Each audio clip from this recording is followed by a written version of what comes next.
Hi everyone, and welcome to another video here from eDub Services. My name is Kit Lacey, and today is a quick walk around of the workshop. Every now and then we'll do a video like this, just to kind of show you bits and pieces of the projects that we've got going on. So sometimes we'll do videos specifically about a certain project, either all in one go or in different parts. But every now and then it's good just to show you a little bit of the nuts and bolts really of what's going on behind the scenes, some of the projects that are in progress. I'd love to know, as you're looking around, kind of what project is sparking the most interest for you, which one are you most excited to see more of, because that will really help us to know how much detail to go into on some of our future videos. So let me know in the comments below of which one of these videos you'd like, which one of these projects you'd like to see more of. So starting, we have Indy here, who's just sat on charge. She had a bit of a long day yesterday, getting ready for, we always try and keep her on charge as much as we can, in case we get a last minute hire.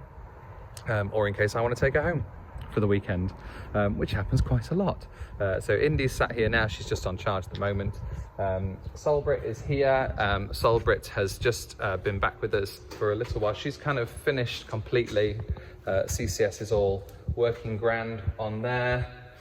I mean, inside, yeah, she's just gorgeous. We'll be taking her out on some kind of thorough testing later on today for the rapid charging system, making sure that it's compatible with every single network we find. We're going to try and break it really with charging networks and see what happens. So that's Solbrit.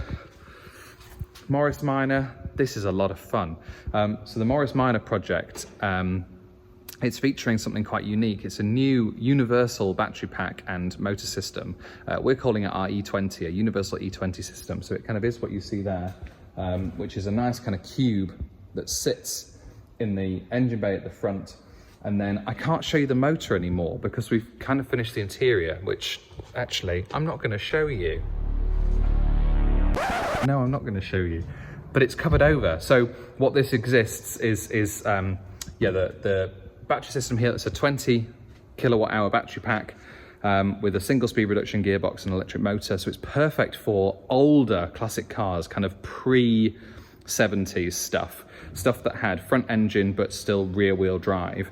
So this replaces all of that system. So it's a new, from the rear differential forwards, everything is brand new. And it's all really sympathetic and it's not cramming into a big space. But it's really awesome. It's really good fun. So we're going to be taking that out on a lot of testing as well, because we're not sure at this stage whether this particular vehicle is going to need a cooling system on the inverter. So we're going to take it out for a bit of a drive.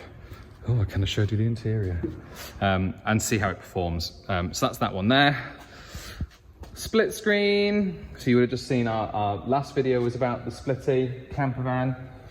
This is absolutely gorgeous. I mean, it's full of a few bits and pieces right now. In fact, I will open this up. Let me just put my very fancy coffee down. So inside here at the moment, I mean, the interior is just absolutely gorgeous. We've got these are quite fun. Look, classic green number plates, because the tax is going to change when it's converted to electric, change the tax class to electric vehicles, so the green plates count. We've got a new sync system here, and we've got a new induction hob because we're going gas free. At the moment it's got a basic gas system, but we're putting a unique, and this is kind of, I think, not quite the first vehicle we're going to do this in. Have I got it on the shelf? Yes, we've got these fun little inverter systems, which it's in bubble wrap, so you can't really see it, but that's a really clever piece of kit. That takes your DC power from your main battery pack at 400 volts nominal and turns it into AC power at 240 volts, meaning you can charge normal house stuff like an induction hob.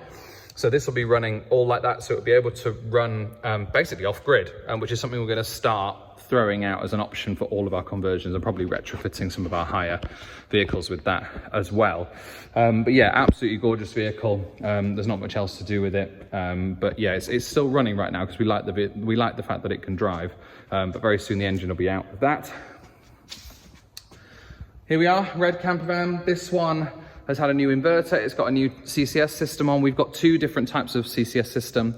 One that we are testing in Solbrit, but we've got another CCS system on here. It kind of looks and should act the same, but the internal brains are slightly different, just to keep our options open. So much of our industry is turbulent with, we're always bottom of the food chain when it comes to supply. So if things get into constraint or things get into difficulty of supply, we are the last, we kind of get pushed off the bottom of the list. So as we've grown over the last few years, we're learning, and again, from our knowledge of the industry and being in the industry for the last 10 years, we're slowly learning how important it is for us to have kind of irons in many fires, really. So we keep very close relationships with our suppliers. We have very good relationships with our suppliers, but we always have kind of backups just in case. We have that for a lot of major things. So yeah, this campervan's all kind of interior-wise. We've got a new glove box being made to cover up the, that's an air conditioning system that's hiding in the back there. This one's, again, pretty untouched on the inside. We fixed some of the rear seat. The rear seat system was a bit pants, so we fixed some of that stuff. But yeah, this one's all, it's been out, it's been driving. It's just the new CCS system that's arriving for that, that we just need to test, really. Need to have more people to take these things out. I'll get to the Porsche in a minute. Another camper, this one, again, not much going on in here, so absolutely gorgeous interior. Again, fitting, these are new cabinets here to give, because it was kind of a wedding car before, whereas they want it a bit more practical. So we've put in a new headlining, and also right up in the top as well, a bit of insulation. Put in some brand new cabinets that have been custom made for this vehicle with a housing for another induction hob. So again, this one's having the ability to do induction off-grid power. Beautiful dash, eDub dashboard featuring all the relevant bits and pieces that we need to know. Obviously, no clutch, no gear stick, but this one's, yeah, again, we're working on the design process for this one. It's an early bay, so we haven't done an early bay in a long time, but the back of it's very slightly different, so we're modifying all of that. Porsche, fine. Talk about the Porsche. So this is a Porsche 911 1980. So it is, we do two different versions of Porsche. We do these versions, the 1980, the kind of G-Body style, Targa style. We also do the 964s. So both of those are available through eDub. So if you have either of those Porsches, or you would like either of those Porsches, then please let us know. This one is interesting. It's actually come from the States. This is an American car, and it's for an American customer. We're slowly working more news coming soon of work that we're doing with some companies over in the United States, which is really exciting. But yeah, this is for a particular customer. He wanted to do a restoration with his dad, but wanted it to be electrified. So we're doing the electrification, and it's going back to him kind of unfinished. So everything in the engine bay. We've got our new air conditioning heating system in there, high voltage air conditioning heating. Everything else is clean and ready to go. We've got a brand new blade fuse board in there as well. We're going to have a small kind of 8 module battery pack in the front here, kept quite low down, so you've still got a ton of storage in the front. Inside, those are some dials in that box on the floor. Again, not much going on in here because the customer wants to do the restoration themselves, but we've had some floor repairs in here, general tidying up. In the back, I think it's locked. Well, there's nothing in there. That's the clue. So again, we've had to fit some new brakes and some new systems on this because it was a bit of a mismatch of different things, but obviously we need it to be drivable. And I will show you the subframe. This is a bit beefy, and it's upside down. Here we go. So invert your eyes. Hang on. Magic of video. This is not going to work in the edit. Ta-da! Oh, if that didn't make you feel sick, I don't know what will. So this is going upside down. This is much beefier than we've had previously. And it's again to hold a large Tesla drive unit, performance drive unit in the Tesla vehicle. This is just in a kind of mock stage for attaching up. And then we've got the drive unit itself, which I believe is right up on the top. I can get my finger lined up there. Yeah, really beefy subframe. We're really impressed with how that's going.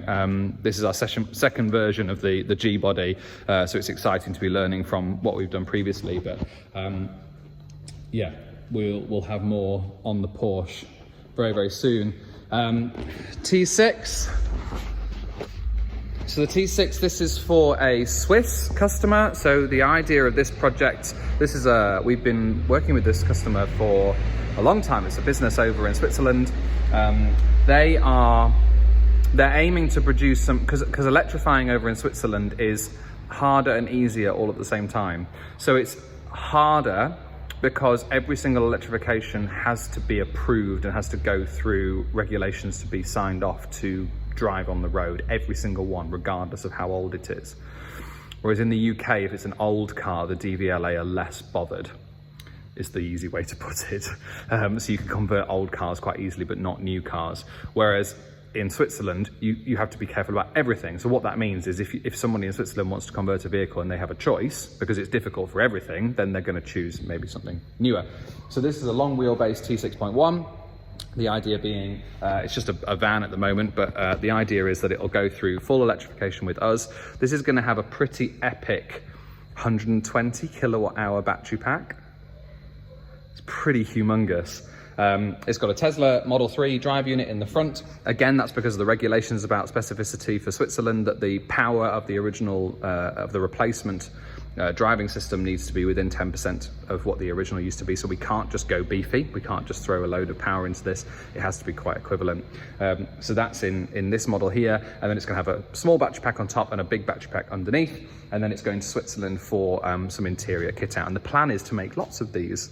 So if you are Swiss or surrounding Swiss, you can pick up a version of this kind of left-hand drive. And then finally, we have Millie. Millie has got a quote for restoration at the moment to do all the bodywork stuff, but the idea being this is a complete blank canvas. So if you're out there and you are looking for a campervan conversion, but you want it to be perfect, you want it to be exactly what you want, then get in touch, let us know, and Millie could be the perfect vehicle for you. So that kind of rounds off everything that we've got at the moment in the workshop. If you want to get in touch and learn anything more about the work that we're doing, then it's edubconversions.co.uk. Drop us a comment below of your favourite project that you've seen so that we can do more videos on that, and we will see you again next time.